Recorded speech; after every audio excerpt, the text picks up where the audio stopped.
সিরাজগঞ্জের শাহজাদপুরে রবীন্দ্র কাছারি বাড়িতে হামলা ও ভাঙচুরের ঘটনায় অনির্দিষ্টকালের জন্য দর্শনার্থী প্রবেশ বন্ধ করে দিয়েছে কর্তৃপক্ষ। সকালে কাছারি বাড়ির মূল ফটকে সংক্রান্ত নোটিশ ঝুলিয়ে দেওয়া হয়।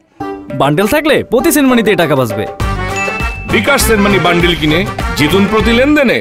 এর আগে মঙ্গলবার দুপুরে কাছারি বাড়িতে হামলা ও ভাঙচুরের পর কাছারি বাড়িতে তালা লাগিয়ে কর্মচারী ও কর্মকর্তারা নিরাপদ স্থানে চলে যান। পুলিশ ও স্থানীয়রা জানান, রোববার বিকেলে এক দর্শনার্থীর সাথে কাছারি বাড়ির কর্মচারী ও কর্মকর্তার হাতাহাতির ঘটনা ঘটে। এই ঘটনাকে কেন্দ্র করে মঙ্গলবার দুপুরে কাস্টোডিয়ান সহ কর্মচারীদের শাস্তির দাবিতে মানববন্ধন অনুষ্ঠিত হয়। পরে মিছিল নিয়ে কাছারি বাড়িতে হামলা ও ভাঙচুরের ঘটনা ঘটে।